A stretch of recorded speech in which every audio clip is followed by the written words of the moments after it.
Thank you, everybody, for joining us today. Welcome to the Smart Stage at CEDIAExpo22. My name is Jason Knott. I am the editor of CE Pro, and I'm going to be up here a lot. If you're going to come and sit at Smart Stage sessions, you're going to be very, very tired of me. But I'm going to be up here quite a lot. But I'm very excited to be moderating not only this panel, but all of the sessions that are going to be taking place that I'm going to be participating in. 8 over the next 2 days, by the way. So over the next 2.5 days, we're going to be presenting various panel discussions, and various industry leaders are going to be talking about some of the most important industry trends, macroeconomic trends, new technologies, business operations, information. All the sessions are going to be captured and recorded, and they're going to be later played on CEPro.com, so you don't have to take notes or anything like that if you don't want to, because you will be able to watch these later. They're not being live streamed, so we don't have to worry about anybody from Facebook or out in social media land who's watching this right now. The idea is we want to have you engage with the presenters, though. We have a microphone up here, so we are going to have a Q&A, but I would love for you, if you have a question, just get up to the microphone at some point, and make sure you, that'll be kind of my cue to know that you have a question for one of the panelists. So we're going to be kicking off this powerhouse State of the Industry panel. But before we do, I want to introduce the sponsor of the Smart Stage for all the sessions that are going to be taking place here, NICE North America. And you're probably saying, NICE North America? Who the heck is NICE North America? You know who NICE North America is, and you're going to find out a little bit more right now. But right now, I want to introduce Jeff Costello, Vice President of Sales at NICE North America, the sponsor of the Smart Stage. Jeff? Thank you, Jason. It's not working. Is it? Yeah. Oh, it's working now. Great. Thank you, Jason. It's great to be here. We're excited to sponsor this event, and I'm excited to be on stage with all of these gentlemen here. We, our company is a big believer in buying groups, and we do a lot of business with the members of the people on the stage. See great value in it, and so thank you guys very much for that. So I'm excited to be here to talk about NICE and to help introduce this panel. All right, so for the people who haven't heard the news, tell us what NICE North America, what it was formerly and what it is now. Right, well, it was formerly Nortec Control, as you guys are probably all familiar with that. We spent the last year really integrating after we were bought by NICE, and we basically have announced as of yesterday morning that we are now NICE North America. So we have lost the Nortec Control name, we're NICE North America. We're actually migrating a lot of the brands over to the NICE name. So you'll see that we're moving, Elan and Panamax and Speakercraft over to the NICE name. And I think it's going to be great for us. Basically, we are truly now one company, one team, with a unified vision to be a leader in smart home automation. And for us, I mean, a lot of people don't know NICE, but you will. We're actually a very, very big company. We have over 3,000 employees. We're in 22 different countries. We have, I think, 15 technology experience centers around 15 technology centers around the world. We have 14 manufacturing facilities. We truly are a global company, and I think that gives us the scale and opportunity to really make the NICE brand continue to mean something where it's already at and make it really big in the U.S. All right, so we're here at the Smart Stage. You're sponsoring this education. You guys have some education initiatives, NICE U, I believe it's called, NICE University. Yeah, NICE University. Yeah, so we've really invested heavily in training, and we believe strongly in meeting the dealer or customer wherever they are on their learning journey. So what we've done is we put a lot of emphasis into NICE University, and we do it we'll do hands-on training, we'll do a virtual training, and we'll do self-paced training. Additionally, we opened an experience center in Carlsbad, I think like 2 weeks ago, or last week, I think it was, actually 2 weeks ago, actually. We opened an experience center in Carlsbad that is a great place to showcase our products and our technologies that our partners can bring their customers in on appointment and show them all the cool technologies that we have to offer. All right, 2 other quick questions. What have you got going on here? We've got a booth full of great products. I think you might have seen a flyer down there that you can come by and see the HR40 remote that we're going to be showing. That's pretty cool. We have a lot of other fantastic products that we're releasing and technologies that we're showing. We're also giving you a hint of what the NICE branding looks like overall. If you come and look at our booth, you can see how clean, and you can start to see the story of how all of the NICE products pull together and work. We do have a couple of trainings. We have an Elan advanced training that is 3 years of innovation in 3 hours, so that's really tough to do. We also have an Elan intro training that I think there's still spots tomorrow at 9 a.m. You can go to the CEDIA website and sign up for that training if you're interested in learning more about what's new and exciting about Elan. All right, last question. This is the State of the Industry panel. Give us a sense from NICE's perspective. What is your take on where the industry stands right now? Be happy to do that. I can't tell you how much I'm looking forward to hearing their answers, because so much of my life next year depends on what they think. Because I do so much business with their members. But for us, I mean, obviously there are headwinds everybody has to deal with. They're well publicized in the marketplace. We can see them. There are some positives, though. I'll start by telling you we're planning on growth, and a decent chunk of growth for next year. And there's a few reasons for that. One is that the headwinds that are out there are really hitting markets that probably are not our core market. Usually the luxury market is a little bit insulated from some of the things that we're seeing out there now. It was, 12, 13 years ago when we went through that. And so we're expecting the luxury market is still going to continue to be strong. And so that's a positive. The second thing that's a positive is we have great visibility to supply chain for our company. And we had pretty big supply chain issues the first half of last year. This year, supply chain is going to be much, much cleaner for us. So we are going to probably have like 1/3 or less of the issues next year for supply chain that we had this year, and it costs us a bunch of categories. We're a control and attach company. So if they put an Elan system in, they have to have Elan, but they don't have to have your amps or your surveillance or your video distribution. They can buy, if you're out of that, they can buy something else. So that cost us a lot of business this last year, so we're going to be in much better shape on all that this year. And then the last thing is, we have a lot of NPI this year, a lot of new product introductions, so we have a very robust lineup of product that's coming out. We've continued to invest really heavily. We've got cool stuff we're showing here. We've got a lot of stuff we're not showing here that will come out next year too. So those three things I think are going to combine to us having a pretty good year. Is it too corny if I say very nice? No, it's not. Okay. You can't use that pun enough. Okay. Well, again, thank you to NICE for sponsoring the Smart Stage. Give a round of applause to Jeff Costello. Thank you very much. Nice job. Okay, so we're going to dig into, got one slide here, the state of the industry. And when I tell you I'm up here with the Mount Rushmore of the industry, I really mean that I am up here with the Mount Rushmore of the industry. We're going to talk about a variety of topics, some of them that Jeff just touched upon: supply chain, macroeconomic issues, what markets are going to be strong, what markets are not. With me today, in no particular order, John Robbins, Executive Director of HCSA. John, there's John. Oh, you guys sat in order? Did you sit in order? You did. Daryl Friedman, Global President and CEO of CEDIA. Daryl. Richard Gleiks, President of ASEAN Unlimited. Richard. Hank Alexander, Director of HCSN Nationwide Marketing Group. Hank.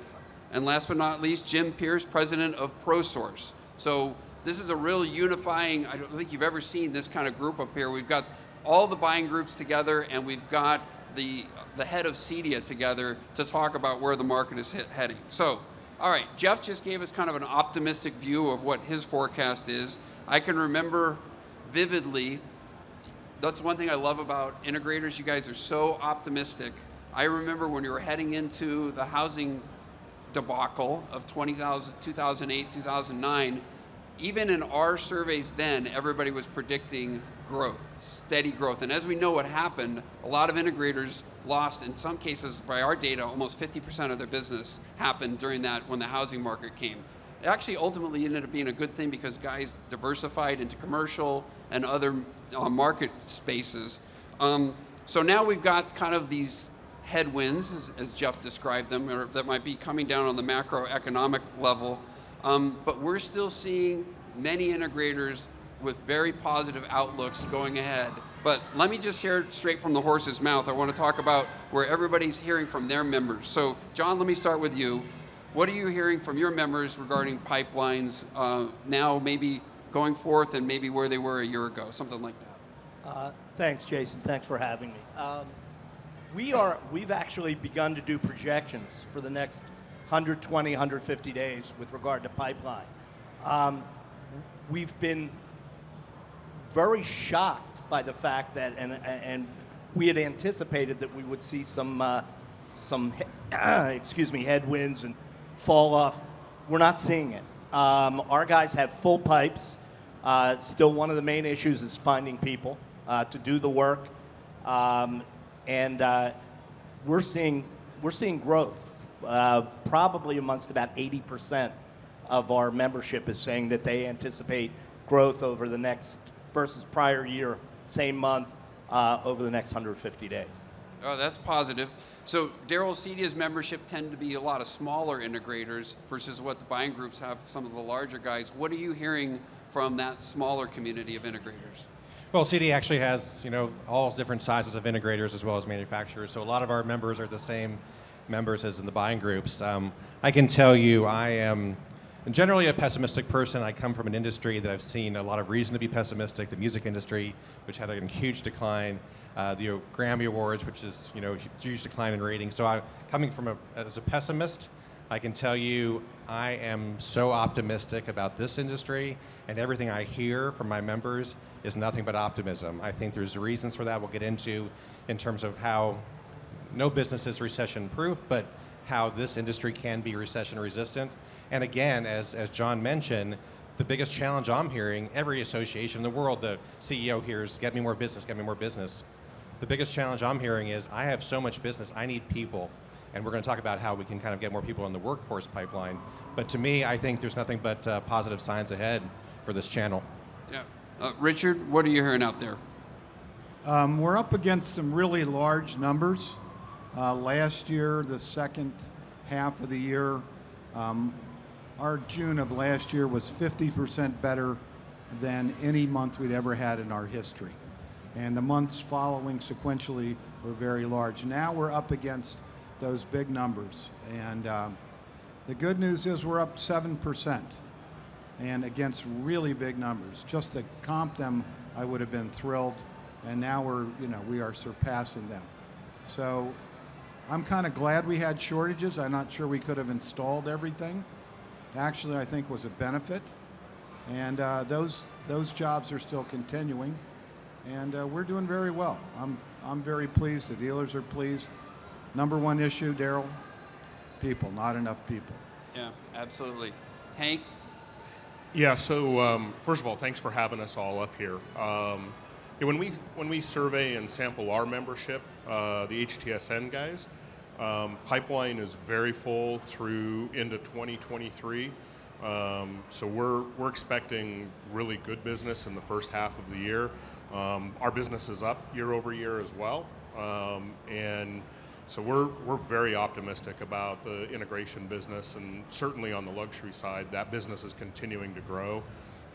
When we talk to our members, they're seeing very good reaction to their pipeline into 2023. Fantastic. All right, Jim. Yeah, our members in our surveys, while the pipeline is shrinking by a week to 2 weeks, as the supply chain continues to strengthen, the business continues to gain momentum. And when you look at the new categories that our members work very, very hard to enter into, it's a lot of optimism from a revenue standpoint as we look to the first part of 2023. When you look at lighting and you look at shades, it can add 15-20% to an existing job. And so that investment now, I believe, will pay off and deliver dividends as we move into this year. And I think what we're talking about is now is a time to gain share. The strong are going to get stronger, and the businesses that are struggling are going to have a difficult time. And so I think that creates optimism from a human resource standpoint, in that there's going to be, I believe, more technicians available in the market. And I think if we take good care of our people and really, as we go through this period, make sure that we maintain this optimism, that I think 2023 will be a good year. So you mentioned something that I think interesting, and I can recall when the housing collapse happened, that one of the messages to the integration community was get back to your core competency. let's focus back on what brought you to the table, which was audio video back in those days. Now integrators are so much more diversified than just AV guys. If there are headwinds, and John, I'm going to go to you first because you guys have really pushed the lighting fixture category to the forefront at HCSA. Should integrators really be looking outside of those core competencies into some of these other categories like lighting fixtures, shades that Jim just mentioned, electrical? We're hearing energy and electrical a lot. Is the plan going forth more diversity or back to core competencies? I will say yes with a caveat that there are opportunities out there. However, it is critically important that there is a significant educational, that we, as we move into other channels, like for instance, we went into lighting, it's 6 years now. The first couple of years were pure education, that we had to teach our members, the ones that were interested, how to do this. I don't think we can just enter into new categories. I think it's a very dangerous thing to enter into new categories without really educating our people how to do them, how for them to become core competencies. It presents opportunities for our legacy businesses when we're proficient at those. So I think that, yes, I think people should look at other opportunities, but go in with the mindset that you're going to need to invest in education so people understand the category. Yeah. Richard, let me ask you this, the energy category that I just brought up. Obviously, we're seeing electric vehicles. We're seeing all this increase in new, what I think is kind of be a sea change in terms of how we drive our cars and storage systems and things like that. Is that a category for this community? And should they be going out and getting electrical licenses or hiring master electricians or partnering, or is that maybe too far afield? I don't think anything's too far afield. If you told me in 1972, when I first started in this business, that we'd be selling shades and lights, I'd have laughed at you. So there's no boundaries. I think, again, to John's point, education is very important in new categories. I'm very impressed with Savant. I think they're leading the way in energy. They're a great partner of ours, and we really enjoy doing business with them. And I went to buy a new car, and what did I look at? I looked at an electric vehicle. The interesting thing I found out, and I'll just share it with you, it's a sideline, is it costs about $1.50 versus a gallon of gas for electric. So I tried to do the math on, did it make sense? Am I really saving that much money? And the answer was no, because the cost of vehicles are pretty high. But I think we're all going to get there. We all know we're going to get there. So we might as well be ahead, start planning that route to be the experts in the category. Breakers are a natural. Electricians, a lot of our dealers are, have electrical divisions, and all of them partner in some ways with electricians. So especially in lighting, very important category. Daryl, let me ask you something I know you and I have talked about, and that is, and I personally experienced this when I was trying to get an integrator to do a new house that I bought last year, and it was $10,000. Nobody wanted it. It was too small. I get it. It was just too small of a project, but I was going to do an alarm system, cameras, recurring revenue. It was just not the market. And I get it. Why would I do a $10,000 job when I got three $50,000 or $100,000 jobs sitting on the side? And then we have this DIY space that's out there. We all see that perception that it gives to the customer about what the cost of a smart home is. Is there a middle market opportunity here, Daryl, that is not being hit by this community?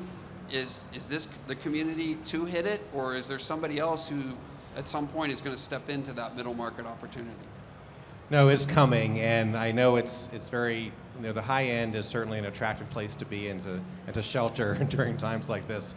But the mid-market is coming. Those consumers, in a recent study that CEDIA did on the market's scale, essentially the cost of an average project is really dropping now to in the $20,000, but it's going down. So the mid-level consumer is going to be looking for this technology. I believe integrators would be wise to open themselves up to that. Now, again, we're talking about the elephant in the room is people, and we know we don't have enough techs right now to get out there and do all the jobs. So naturally, any company would go for the high-end job if they have a limited bandwidth. But as that settles out, I think the mid-market is going to be something that consumers are going to be demanding. It's going to be a major growth opportunity. Talk about shading. I mean, the penetration of automated shading in homes is minuscule. You know, that's an incredible opportunity for these mid-level homes. So I do believe it will grow, and I think that is the next great opportunity for growth once integrators have the staff to be able to expand. I love your point in that as many of us have been around this for such a long time, this is still a very nascent industry. There's the penetration level of smart home technology in homes is still very low. And again, I'm not saying that there's some huge, super high penetration level, even at the affluent level. I think there's probably still an underpenetrated element there. So, Jim, let me ask you this. Jeff mentioned that he thinks that the high-end market is going to be somewhat insulated going forth, and we know historically it has been.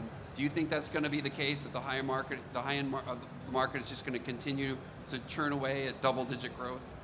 Yeah, I think so. Clearly, the higher income customer will somewhat be insulated from this whole thing. I think the key is, my recommendation is to really understand your customer and what are you focused on as a business. As you're beginning to understand the business acumen and discipline right now is going to really separate the winners and the losers. Really taking a really hard look and making sure you understand who is your target customer. Are you marketing to them? The tendency right now is to pull back and pull back on marketing and try and save money. And my recommendation always in times like this is once you understand your customer base, make sure you're continuing to push forward and continuing to market to that core customer base. It's very easy to get distracted in a time like this because you start to grasp at straws. And I think when you look at the customers that this category or our dealers and members are servicing, it is a very special place to be right now. I mean, if you're going to be in a business, this is the business to be in, servicing these high-income customers. So yes, answer your question is yes. All right, let's touch on some of the topics that Jeff was going through. Hank, let me start with you. Supply chain. Where's that heading? Everybody here in this room is probably frustrated, has been frustrated over the past year. What's going on there? What are you hearing? Yeah, certainly share that frustration. It's getting a lot better. There's still some pockets where we're experiencing some shortages in certain categories, but it's gotten better. And when we talk to vendors here at the show, we were with Samsung last night. I mean, when we talk to everybody, it's gotten a lot better, and it looks like it's going to get better going into 2023 as well. I expect that there's going to be some places where there's going to be some shortages with some sort of a chip, or there's going to be something, but there's ways around that right now. We're finding our way around it through our distribution networks and our direct relationships, and it's improved quite a bit. Are you finding members are looking at other brands more than they have in the past based on availability? They'll search out a different brand if they can't get something from their preferred provider, certainly. But in some cases they'll hey, I want to wait for that particular one. But they have having a diverse network. It's interesting too, as a lot of this has evolved. We have dealers reaching out through our network, reaching out to each other. Hey, I need this, or does somebody have that? And so it's just a way of, being part of a group is a great way to find other sources for what you need. Yeah. Any other thoughts on supply chain?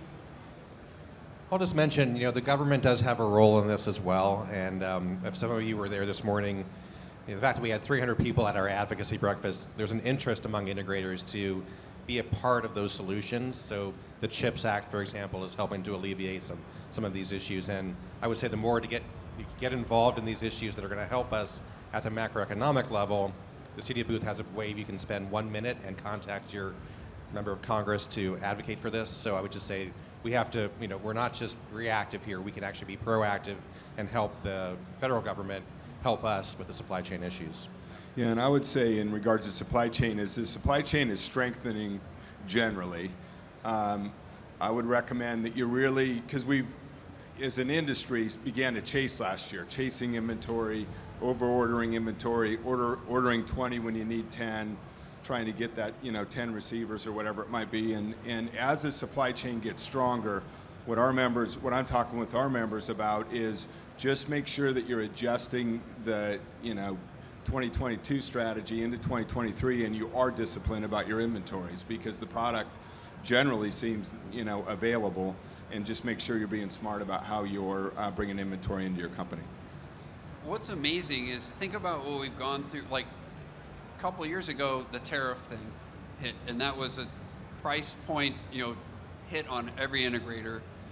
Then we had the pandemic. Then we had the supply chain, and then somebody told me last night, one of the receptions, there's going to be a massive port strike that's looming. So it seems like we're getting punched a lot, but look at how resilient the industry seems to be, despite all these things that we've really been hit with over the last 3 years. All right, Daryl, let me go to you. You mentioned labor shortage. What is CEDIA doing in order to help its members, to help the industry in general, to try and find this talented labor? Right. Well, this is when I started on the job 9 months ago. I did a sort of a whirlwind listening tour all over the world, really, to our members, and I can tell you it was the number one issue in terms of integrators and what they were facing in terms of challenges. As I said, most associations, their members are looking for them to bring them more business, and here it was like we can't accommodate the jobs that we're being asked to do. So CEDIA has a workforce development initiative. Actually, later today, when we talk at 4 o'clock, and I have a little bit more time, we're going to be announcing a major new workforce initiative to bring in the next generation, to bring in young people to this industry. This is a great story to tell. I don't think CEDIA has not done a good enough job in the past telling that story, but in this moment in time when, after the pandemic, people are rethinking their lives, what they want to do with their lives, this is a great opportunity for us to tell the story of this channel and how exciting it can be. It's lucrative. There are jobs waiting for you. You can go into people's homes and make their lives better. It's a great story to tell. So we're going to be announcing actually today a 3-pronged workforce development initiative that I think will bring in a lot of new blood into this industry and hopefully help all of our members with their issues in terms of getting those jobs done. An integrator I talked to recently. I'm sorry, go ahead. Just people don't know this industry exists. Yeah. And if you tell them, would you like to, work behind a desk and be in IT, or would you like to experience making people happy with music and the things they love in their home, they'll take the second choice every time, but they're not aware. And we have a problem, an awareness problem. Forget about products. We have an awareness problem. We launched a website called smarthomehire.com. We created 4 YouTube videos that have had close to 100,000 views, and we've had people actually apply through jobs through Smart Home Hire. And we have 4 different jobs up there, from installer to designer to sales and project managers.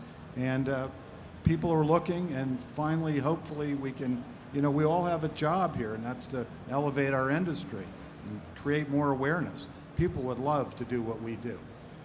Yeah, I think another thing is quite often when I talk to our members about recruiting into this industry, there's a tendency to only recruit people who are already in the industry, as opposed to having the confidence to look outside of the industry and hiring quality people and then bringing them into the industry. And at ProSource, we've put in hands-on training where we actually fly them in to Virginia and we do Series 1 and Series 2 trainings. And what's been amazing to me, and I could tell multiple stories about it, a guy who was making ham sandwiches, a month ago, now is beginning, once you give them that quick start and you really make that investment and you make the investment in time and you have confidence in that, how quickly, these technicians can come up to speed. And so, I think the market's maybe bigger than sometimes our members look at.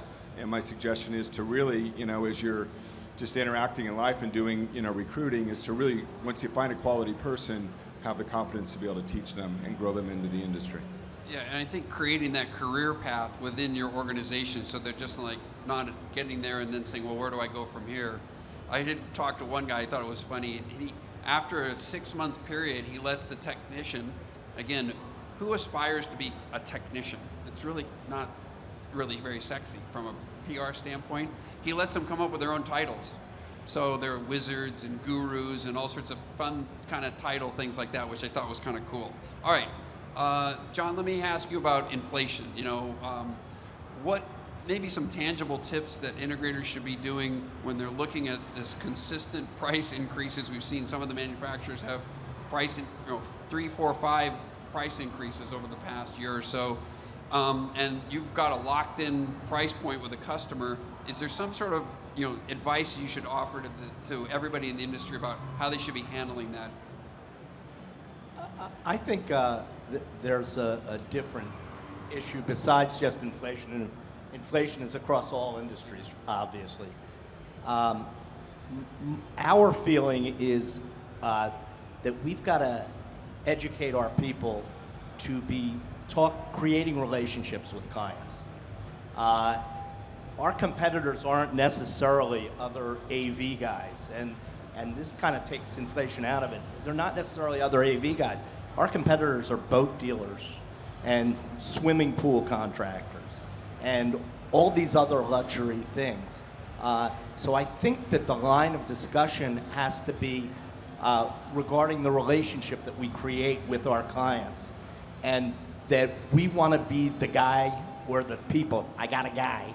We want to be the people that they go to, and I think that we can kind of take inflation a little bit out of the picture. That we're providing solutions, something they can enjoy, and I think if we're cognizant of that and we develop these relationships and we have good strategies for enhancing these relationships, that we have a really strong opportunity. Yeah, I think it's probably one of the most trusted relationships of any, I'll call it a contractor, that any contractor that a homeowner or is going to deal with is that integrator. They're there, you're with that customer for the life of the system. It's not a, hey, we framed your house and now we're leaving type scenario. So I think that we're going to have a panel discussion later today that talks about the opportunity for content services and how the integrator as that trusted individual can bring those content services. All right, I want to move on to, I got 2 last things. Something that's interesting, we've seen, this industry has perennially not seen merger and acquisitions activity, but we're starting to see it at the integrator level, which I think is really positive because that means there's value to your businesses that's finally being recognized by other integrators and or bigger organizations and or banking. Where do we think, what do you think this is a signal of? Do you think this is a signal of aging people like me who are saying I want to get out of this business, or is this a really positive sign for the market that we're starting to see some of these mergers and acquisitions take place at the integrator level? Hank? Yeah, so the M&A side of it for us, I think it's not really the people aging and looking for a place to get out, or how do I, what's my succession plan, or those kinds of things. It's really awareness of the industry, and it's typical in this type of environment with some of the headwinds. You're going to hear more about mergers and acquisitions and those kinds of things. It also brings in, for us, it brings in some new opportunity and new dealers and new blood. It's fun to talk to them about getting into that integration side of things. So that churn is actually good for us, I think. There have been many groups in the past that have tried to merge or consolidate and eventually, hopefully, go private or public, have been tremendously unsuccessful.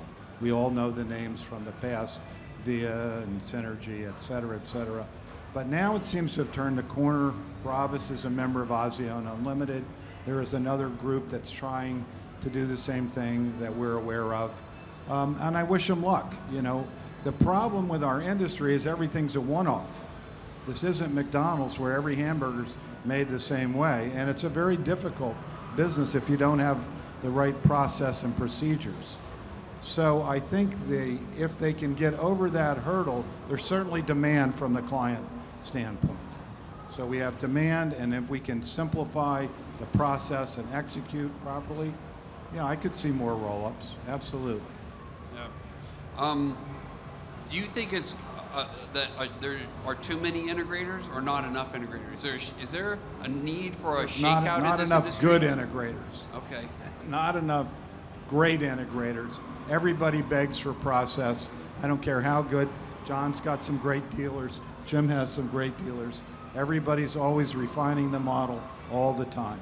It's one-offs. That's the big issue, is every client has different demands, and we cater to their wishes with the candelabra and the tablecloth, and hopefully we can light the candles.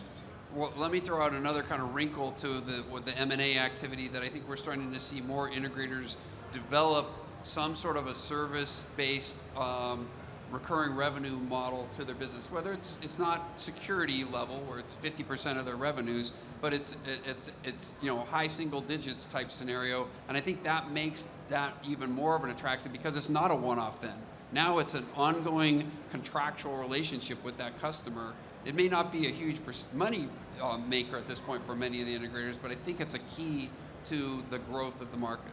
So, Well, it's purchase price is almost always based on EBITDA, and in our industry, a typical purchase price is very low, somewhere between 3 and 5% times. And 3 or that's 5 just multiple. Multiple, Yeah. and that's just not enough to get out. But if you have a recurring revenue component, the multiple there is much greater. We all laughed at the alarm guys because they were, had these little jobs and made $30 a month on every client, but every one of those was worth $22,000 long term, And then you multiply, 10,000 customers, and the math works pretty quickly. all right, I want to go down the line here with the last question. What are you most excited about for the industry going forward for the next year, the next 2 years, the next 5 years? Jim, we'll start with you. Yeah, I think the maturation of the industry and kind of getting out of thousands of small companies and beginning to mature and increase the business acumen in this business. Many of our owners kind of came from the installation, and what I'm excited to see, and we're beginning to see it now, I think it connects back to the M&A, and that this maturation in the industry, these businesses are beginning to run stronger, more efficiently, and just better run. And I'm excited to see all of our members continue to grow and strengthen and become strong companies and not just one-off type companies. And so I'm very, very excited for that. I think that the new categories that have come into the industry, I think Richard's got it right. Who knew we'd be selling shades and lights? Those categories, that is still a very much untapped, business for sure. And so as I look at the new categories, and I look at these companies getting stronger, I think the sky's the limit for this industry. Okay.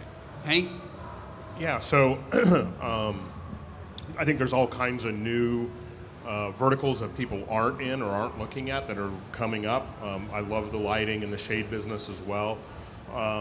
Education is a big push for everybody, and I think that that's probably going for the next couple of years. If there's a little bit of a slowdown, take that time to work on education for your team.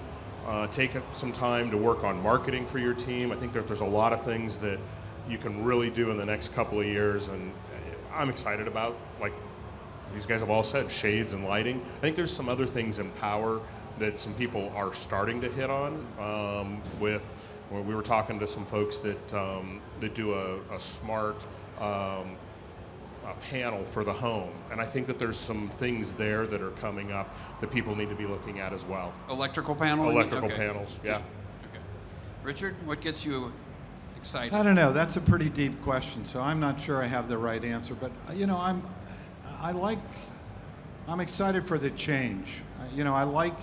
I like that it's not always the same, and I like that people are growing and developing, and I like that the youth is coming up. A lot of us have been in this industry a long time, and it's the smart people I think are starting to rise to the top, and I'm excited to help nurture them succeed and grow into our business. But I'm looking for we're very lucky. We're kind of insulated. We're surrounded by people who are flush with money and who really want our toys. And now if we can just kind of build it better, that would really, I think we got a great new world ahead of us. It's been a very nice run. Daryl? Well, for me, it's the establishment of the integrator at a level. It's kind of what Richard's point was earlier about people don't know what we do. The integrator will be at that same level as the designer, as the architect, as the builder. It'll be a standard, recognized profession, recognized in the U.S. Occupational Code, and people and the homeowner will understand that when I'm doing something in my home, just as I need those other trades, I need an integrator. Right now, that penetration, that knowledge, as you said, is limited. This is one of our major goals, and it's the goal of, I think, everybody on the show here, is to make that profession more credible, more well-known, more educated, and more standardized. All right, John. Amen.